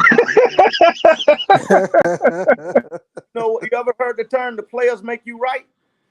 You get what I'm saying? I'm glad I shouldn't have called that. Oh shoot, I'm glad I did because they made it look good. You know what I mean? We've had the players bail us out as coaches before, and you need, sometimes you got to have, especially up front, because up front is basically a game of will. You know what I mean? Because think about it, you 300 pounds, and it's place 45 into the doggone game. If you ain't got that, that stamina, and you ain't got that dog in you to get through that tiredness to go do what you got to do. You gonna take some business decisions, and the business on the offensive line get you beat. And coach, just to echo on that, what makes that Who saw the last 2 plays of the Auburn-Alabama game when the Auburn offensive line didn't even try to rush? The boy had 15 seconds to throw a winning touchdown pass. And and it gets I but just coach, didn't it gets understand better that. though. Now you spoke on Will. And I preach on this all the time. The great John Robinson said it long time ago. Former Rams coach, USC legendary championship winning coach. It's all about the force, the power, and the balance that you have. Not trying to get across the other side. It's about dominating the man in front of you to be able to control the pace of the game. The problem with Atlanta is this: we go away from us dominating the offensive line and just being able to control the game. We go away from that. We go away from that. And the problem with us going away from that has cost us ball games. And everybody wants to say, here's my thing. The defense kept these boys under 10 points today. They beat us with 3 field goals today. Now, Arthur Smith cost us in a wet, sloppy game. You would understand. You move the ball down like a knife going through butter. You're in the red zone. Guess what? You're on the road. You take points. You take points. And the problem is this. If you don't take your points, you know what I'm saying? It's just one of those things where you look back and say, well, what the hell? Why would you not take the points? Why would you not take the points to really put yourself in a chance to lead? And especially in a rivalry game, you take any kind of advantage you can. You don't gamble that early in the game. I got my guy Larry in the back. I'm gonna bring him up in a sec, just making sure he gets when he's ready to go. He'll let me know. But we definitely gonna bring Mr. Larry in. That one field goal literally was the difference in the game. Bro, we had a chance. But it's not even the field goal though. It's not even the field goal though, fellas. There was 13 to 17 points that was left on the field throughout the game.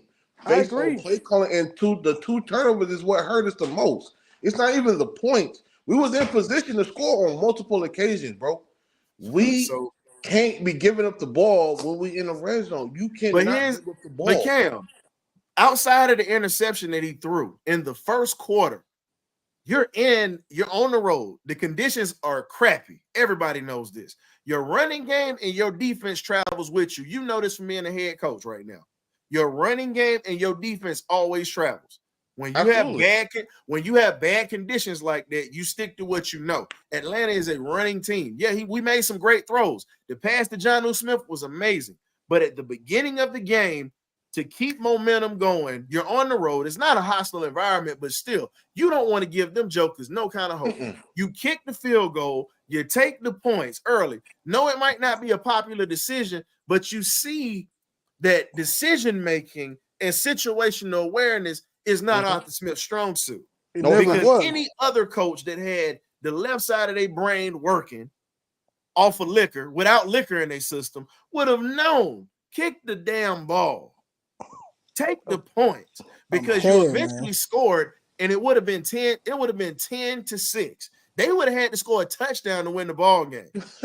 Hey, Foot, your caption, bro. Septic tank juice, bro. Man, he better than me. Hey, you're nice, Larry. Larry, you're too nice, bro. Larry, you too nice. You said septic tank. No, you said septic tank juice. No, that's nice. You might as well just go ahead and say, hey, Larry, you might as well go ahead and say they're literally as bad as going down the fat man's crack where that hole is at. That's how stank they are. Oh man. I'm just calling a spade, bro. We can't hear you, man. You gotta hit your mic.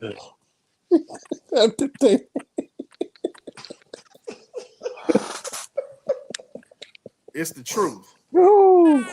I don't know what's going on with my man Larry's mic, man. Come on. You can hold on, Coach. He come back. All right, we're gonna bring him back. I'm just being honest, dog. It's that bad. It's literally that bad. Like this game literally was lost due to the fact that we could not sustain momentum throughout all 4 quarters of football. Hell, we didn't need momentum. Hell, we was winning the game by running without Algier. But you gave them the momentum though, especially with that turnover so late in the red zone, and they marched and they had a 12-play drive, 87-yard march right down the field.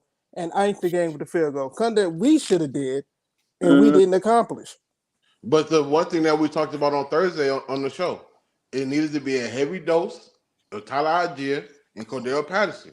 The run should have took you all the way to the in games like this. The run game is your friend, and the clock is your enemy. You have to control that on both sides, and we didn't do either all day today. We got out-rushed by a team who's literally ranked 31st in rushing the football. But Cam, what did I say on Thursday? What exactly did I say on Thursday? We got out coach. It wasn't even just that, because here's the thing. That man ain't been a head coach in 2 decades. The guy that was on the sideline. That make it He's worse. been a head coach in 2 decades. That make it even worse. You getting out coached by a special teams guy. and here's my thing. Arthur Blank is not gonna fire this dude. They've already said they're not gonna fire him, bro. You need to. Yeah, we need to, but here's the problem. There's a certain thing with necessity. I guess Home Depot got to deal with FedEx, so he don't want to mess it up. It had to be cutting. He got to be cutting, coach. It got to be cutting, coach. Let's see if I got Larry. Larry, you good? Yeah, testing 1 2. Y'all hear me now? Yeah, we got you. We got you. Larry. Come on, Larry, bring it. Bring the heat, man. For all of the Arthur Smith apologists, the Desmondites, the Desbians, whatever you want to call those dudes, man, I see something in Ritter. The Desbians. What we call them, the Ryan Knights or the Desmond Knights. All of them folks. You about to start some mess. Oh, Jesus. What y'all saying now? We had a dude, it's a dude that go around on everybody's stream called Drew. Got Atlanta Falcons logo on his in the chat. Always coming in defending Desmond. Go on Uncle Steve show, go on the heavy hitters. You know, he goes everywhere. Spread love for Desmond Ritter. I saw him at the I'm one of them. Yo, check this out. Can you guys justify Desmond Ritter anymore? No, I can't. I literally just said it. And Larry, he needs to get a foot between his cheeks, and he out of there. Larry, I did anything else, guys. On the 4, all right. On that, where we got the ball at the 10-yard line or the 15-yard line, basically to ice the game. You could have did a myriad of things. You could have threw the ball away. You could have took the sack. You could have threw the ball out of bounds. You could throw it at the feet. He split the 2 wide receivers like he was throwing it to the defender. That's how precise that pass was. First of all, Arthur Smith running the ball on 4th down, 4th and 3 to the left. I understand that our right side was hurt. Center wasn't there. But Jay Matthews wasn't getting any push. He was getting ragdoll all game. He was getting ragdoll. Running to the left wasn't working. You know what I'm saying? So jet sweep worked, but that was off a little tomfoolery. We only needed 2 yards to score with CP scored. Other than that, man, we got a coaching and we got Arthur Smith and Ritter hand in hand are dumpster juice, man. Septic tank, you know what I'm saying? That stank the bowels of hell. They are the track. Stank, man. Listen, they are the track from the top of the crack all the way to the bottom of the hole. From the rooter to the tutor. Yes, sir. They about as bad as 30-day-old rotten chitlins, bro. That's how bad they are. Whoa. Nah, you saying whoa? It's the truth. Like, bro, you will use them to hunt gators. You know, you get the most the stankiest pungent type meat to hunt gators. Larry, they smell it and they love to eat that stuff. And Larry, I don't even think. Listen, as bad as them two are, I don't even think a gator would want to even take a bite of that. He might say, he would like, no, I don't want none of that off the Smith meat. To be honest, guys, we can pee-foot around with Arthur Smith and Ritter, and we can blame them. But when are we going to lay some blame at our owner? We've been saying that on this show for the longest, Larry. That's hiring these guys before he hired GM, that's handicapping his GM. GM has never come out and said one word, good or bad, about Coach Arthur Smith because he has no power. He can't. This is Arthur Smith's team. If he did have the power, we would have interviews with him on 92.9 The Game. We would have him with interviews on Fox 5. We don't. Terry's mum's the word. The last time I heard something from Terry when I was sitting on that hill in 95-degree heat during training camp, when he got on the mic and thanked the fans for coming out. It's the biggest training camp they ever had. Well, we got the Colts next week, and the Colts are a good team. They're fighting for a playoff position. And we might get boat race in our own house. Like, it's kind of disgusting when you really look at it. To sit here, and there's not a press conference yet. That's the most telling thing, guys. There's not a press conference yet. Like, do Arthur Blank got to come home and then put on his fire and red tie? because that's firing time. We put that red tie on with the gray, with the little red and black pinstripes in it, thin pinstripes. That's the firing suit. So we see Arthur Blank come on and say there's a special press conference. We know something up, but right now I ain't heard months of word. I got a question for you, Larry. Now Yes, you sir. mentioned the press conference. Now I'm gonna say this about Terry. In this situation, Terry gave him a good defense. He's letting Arthur Smith do this offensive thing. We already know this. Now, the question I have for you about Terry Fontenot is this. He's not able to talk, but here's the problem that I have. When you have Arthur Smith discrediting an NFL Super Bowl winning MVP Hall of Fame quarterback who called him out earlier this year, Kurt Warner, and also his Marshall running back, Faulk too. Also, I was Marshall about to say Faulk. Marshall Faulk too. Yep. It's a few people that called him out. Brian Baldinger called him out. Yep. It's so many people that's called out Arthur Smith, and Arthur doesn't like for people to call him out. I'm learning that. Arthur doesn't like that, but it's like, dude, you're warranting all of the trash that's coming your way because you're putting this out here for people to grind you up. You're not listening to you're 9 times out of 10, you're not listening to your offensive staff. You want to run things the way you want to run them. You're like a spoiled child. But here's my thing. Pretty soon it's going to get to a point, and this is why I said Atlanta, and I love my hometown. I love my team. But as fans, we soft. You think this man would survive in Philadelphia, Pittsburgh, or Dallas, or anywhere like that? You have crazy. Here's the thing.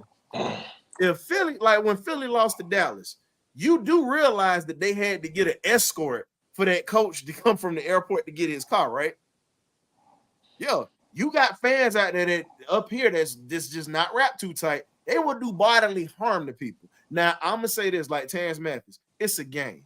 You don't control nobody's life, but I'm explaining the difference between fan bases who are really passionate about their teams and fan bases who don't give a rat's ass, because the Falcons have been bad for so long. It's like the fans, they don't have no enthusiasm. Philly could go doggone 1-15, but if one of them wins is against Dallas, that's their Super Bowl. But they definitely gonna let their coach have it because they ran Doug Peterson out of this city, and Doug Peterson won a Super Bowl. Is a championship coach. Exactly. Think about that. 3 years later, they ran him up out of there, and Andy Reid is now a championship Hall of Fame coach. What I respond to that, historian, what I would say is that I think the Atlanta fan is so used to losing in fantastical ways that we become numb to the situation. Definitely. Also, it's a lot more things to do here than cold ass New York. You know what I'm saying? Like overall, this is a tourist town. This is a party town. You know what I'm saying? You can get it to anything if you can just find it. But the main thing is, my personal opinion is, our Falcon fans are some of the best fans. But to stick around with 50 years of losing and still put on a jersey like this, which is a badge of disgrace to anyone else. Well, Cleveland got it worse than we do right now. No, because Cleveland, at least Cleveland had Jim Brown. They won championships in the 60s. We don't even have that. You're right. In the 50s. And the 2 times we went to the Super Bowl, we embarrassed the city. Twice. So, again. Yeah. No, Cleveland has it better than us. They got to reverse what football says. Who has it worse than us? Nobody. So you want to say the Jet? Hey, I honestly say the Jets been snake. They have a Super Bowl. Yeah, they've been. But here's the thing: they've been snake bit since they did Joe Namath dirty. Everybody knows that. They've been snake bit since then. Bro, they still have a Super Bowl, even though it was way back when. Most of these fans weren't even alive. They still have a Super Bowl. And they're above 500 and got 9 wins. Of course. Yo, I mean, they have a championship defense. We got a good defense, I think. But then again, we have to reassess that because our schedule has been so trash. That's the sad part about this, man. This is the easiest schedule we've had that I can remember as a Falcon fan. Like, this is literally the easiest cakewalk schedule I ever saw. That's why I said 10-7. I think Just 2018 because of the I think 2018 was easier. 2018 schedule was easier than this one. Yeah. maybe, man. But I'm just talking about the quality of quarterbacks we face. What's the quality of quarterbacks we face, man? Trash. Exactly. So Trash. You I try to lose preface to it Josh by Dobbs, who literally just became a third string quarterback a again freaking in rocket Minnesota. scientist at NASA came in, didn't have no practice, On came 3 days in notice. and just took off his astronaut suit, came in here and beat us, and looked like trash ever since. Like, come on, Then bro. turned around and lost to Kyler Murray, who hadn't played Kyler in Murray almost a ain't year and a played half. in a And we lost year. to them, the We damn lost to them. Cardinals. Guys, Right check after this them. stat out. The Atlanta Falcons have given the Cardinals and the Panthers half their victories this year. Let that roll around in your head. Boy, that's bad. CJ Let that Stroud roll came in around here in and your head. torched this. Listen, It almost beat us. I'll tell you this here. It stings as a Falcon. It stings as a Falcons fan because the problem is we've never really made moves that make splashes that really would affect us in a positive way. And you can go back to the Rankin Smith days where they didn't want to pay nobody. Now you got Arthur Smith who will pay people, but he's paying the wrong people. Yeah, Arthur That's the Blank. thing. Yeah. I agree. And here's the other issue that we have. I've said it before, Larry. We want to go after these nickel and dime type players, but we're not going after guys that literally, you're gonna have to pay them eventually, but you're not gonna go after these guys with the big names. You don't want to do that. You want to go after these small school guys all the time. There's nothing wrong with that. If you're going to build up your team, this is where your scouting department comes in, where your third and fourth string players, you look for the top players at that level, and you bring them in the third, fourth, and fifth round in the sixth round. Yeah. And I'm gonna tell you right now, if they don't want to draft the quarterback, I'm gonna tell you a quarterback who you go get if he don't get drafted. I've been preaching this kid. Akil Glass was one out of Alabama A&M that I talked about a long time ago that they passed on, and he's showing out in the XFL. Go get Jeremy Musa out of FAMU. Jeremy Musa has been a beast since he stepped on the field. And I'm telling you right now, Musa is a guy that will win for you. The man just won a Celebration Bowl yesterday. Yes, and literally has carved up the HBCU level from the MEAC right when they moved over to the SWAC conference. That dude is a killer. I feel you, bro, but you think the Falcons, if you're gonna get him as an undrafted free agent if you're not gonna draft him. the Falcons even sent anybody to that game? But here's the problem. It was in their house. I know that's what I'm saying. It was in their house. And again, that's what I'm saying. Do you think they sent anyone over to their dome to watch them play? Nope. They should have. And here's the other thing. You got Edgerrin James' son, Eden James, who is a monster. And I'm going to say it. He better than Bijan Robinson. I'll put bread on that. I don't care if y'all say that he played at an HBCU. I'm rocking the Tennessee State shirt. I support HBCUs.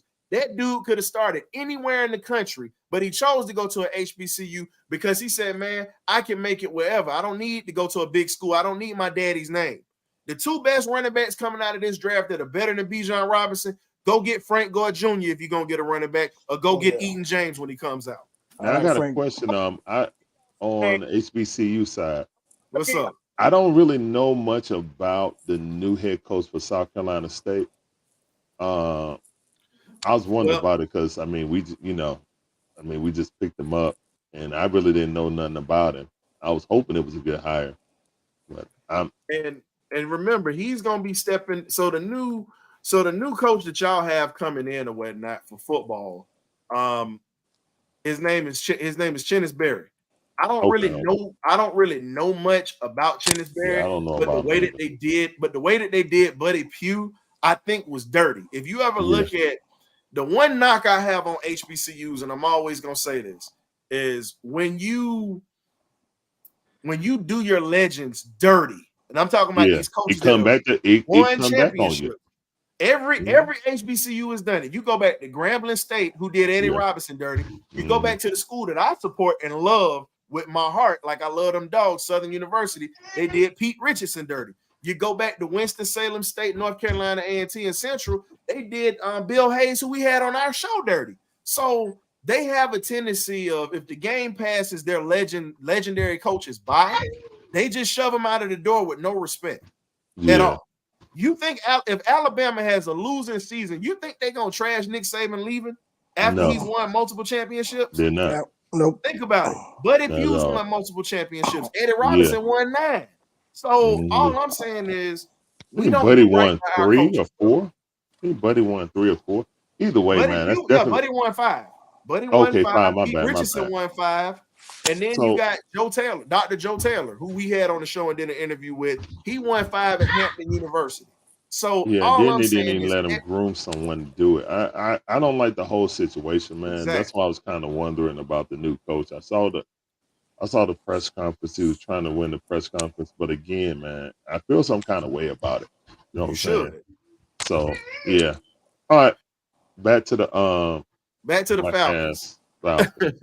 Coach McGriff had fun. Well, the point. Oh yeah, my bad. I talked too much anyway. Let's go. The points y'all made about these. Who got kids in the back that need candy? No, my son don't need any candy. No. He's very happy.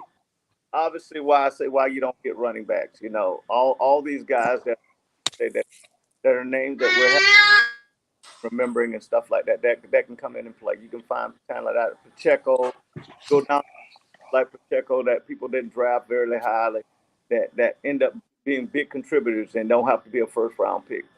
You know, like I said, if you want to talk about a quarterback, I know he just mentioned something coming out. That's the rumor after the next national championship. Mark Bernowski out of South Dakota State. The kid's nothing but a winner. If y'all want to see him, watch the next couple. Well, they just won play Friday night. They'll be playing for the national championship here soon.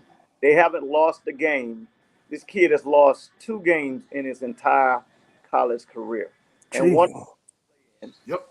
And the only State lost the game was 7-3 to Iowa at Iowa, and they're HB. So all these school people that you coming out these FBS schools that these guys are drafting, he hasn't been high on the radar, but he's probably the best ever. He won their basically equivalent. He's going to win their basically equivalent to the Heisman Trophy. He's 6'3", 235 pounds. Can run it, can throw it, can do all that. Half their roster, half those guys on those North Dakota State, South Dakota, all those guys are going to be drafted. You hear the Zach Ertz, the Dallas Goddard, the people like that you ain't never heard of until they get in the pros. He's one of those guys, you know. That guy is a monster. He is a franchise quarterback. They got schools trying to get him to transfer. He's like, no, I'm staying here. Y'all didn't want me before. I'm staying right here. You know what I mean? Yeah, I heard even Auburn offered him $3 million NIL deal. He said, nah, I'm good. You know what I mean?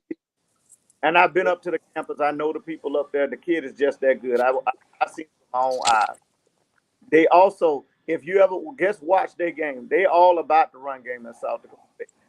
Three of their linemen are going to be starters by year 2 in the NFL. They that's all. We have to the front, and if you go once you cut free agency, they did a good job with handling the defensive line on free agency. Next year, you might have to overpay because you didn't address it in the draft. Because I don't think the draft is going to allow them to get some of the top end offensive linemen out this year. So you might have to address offensive line. You might want to look at some guys coming free in Cleveland on that Cleveland offensive line. I think the 49ers got one guys that are coming. Yeah. Jay Matthews got to get replaced. It's time. Go back to my original point. None of this matters until the fan base starts getting on talk radio, calling the front office, sending emails saying this man got to go. He got to. It's not like college where you go, this guy change. He's not going to change. He's not going to give up play calling duties. And if he do give up play calling duties, he's going to give up in name and title only. He's still going to be meddling.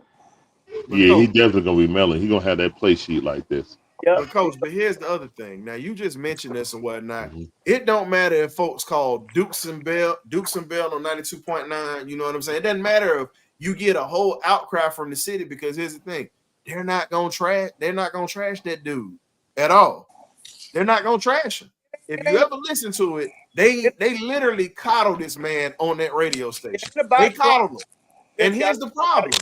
And they cut off fans. This is the issue. They will hang up on fans who ream the Falcons. Period. They will hang up on you because it's a bit show. Then that's a propaganda show. That's not free enterprise. That's not a free media show. If they paid to make sure that these guys they told the company nine, then they ain't got no, but they're not credible. That's exactly what it is, Terry. That's exactly what it is. That's why we gotta have places like us, man. You know what I'm saying? To tell the truth. You know what I'm saying? The truth ain't gonna come out of that, man. They're getting paid by the Falcons. The Falcons are their boss. So you can only say but so much against the home team and want to keep your job. You ain't gonna be sitting here, you know what I'm saying, reaming my team and reaming my coach and gonna sit here and think I'm gonna give you sponsorship money. I understand that, but the same thing, it is propaganda, man. It is straight up. Now, Larry, here's the other thing I have. Now, outside of the propaganda, we live in the Bible Belt country, being in Atlanta. You know what I'm saying? I'm from Atlanta, you know, moved around because of the military and stuff, and I'm up here. Like, living in the Northeast, I'm going to tell you the honest to God truth. These people are ruthless on the radio. And it literally puts the fear of God in that front office because they don't want to lose money. That's what they're afraid of. Atlanta has never had that issue. We've never had that issue to where that front office is afraid that they're gonna lose money. They feel like, well, people gonna waste their money anyway. They ain't gonna do nothing. And that's literally how they look at a lot of us as Falcon fans, because again, we don't have any fans that will call it out and call things like they need to call them. But man, we went over a good amount today. So I want to thank my guy Larry for coming on to the show. Larry, you got to come on a Thursday episode, dog. Man, we got to get you in on the Thursday night show, man. Well, I mean, it depends on, man, when the Hawks play, man. I do the Falcon and you do the Hawks play-by-play. Okay. I do the Hawks play-by-play. When baseball come, I do baseball, and baseball consumes the entire 4 or 6 months. You know what I'm saying? So hey, hold on, that's what we do, man. We do live commentary. So, Foot, how you feel about the Braves talking about trading Matt Carpenter? Man, that's just a side move, man. They got him. They picked up Matt Carpenter to get. Actually, they picked him up to get that young left-hand pitcher. Yep. That's why they really got him. Matt Carpenter was just fodder. That was a salary dump for San Diego, and we basically took the salary dump, but we said we want one of your best left-hand prospects. But we need left-hand help. Right now, I'm telling what Alex Anthopoulos is betting on is just like he tried to bet on Soroka and Alex Wright coming back and being healthy. That didn't happen. Now they're not on our team. The same thing's happening right now. We're hoping that Smith Shawver and young kid Waldrop will come up and be frontline starters. That way he doesn't have to pay Max Fried. But we know if Alex want to pay you, you get paid. You know what I'm saying? So now, will it be a big contract? No, it's going to be a medium-sized contract stretched across 7 or 8 years. A super team-friendly deal, and he's tricked these good, talented players to consume and take. Ronald Acuna Jr. and Ozzie Albies. Ozzie Albies made $7 million last year. And I know I'm not a millionaire, but I'm just saying in the economics of baseball, that's stealing. Ronald Acuna Jr. made $12 million last year, guys. $12 million. Next year, from here until the end of his contract, he's not going to earn more than $17 million. It is a travesty, and you cannot sit here and think, as a Braves fan, you're like, yeah, we got the best GM in baseball, in professional sports. But eventually, that's going to come home to roost, and that's why he could not go after Shohei.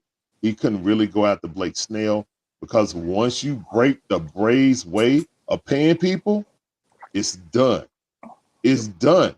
You can't sit here and look Ronald Acuna Jr.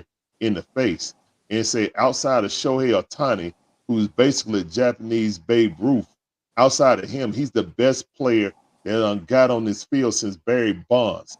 And you can't sit here and look him in the face and say, yeah, $15 million is fine. $15 million for his defense is fine. he's the biggest threat on the bases since Ricky Henderson. That's not cap.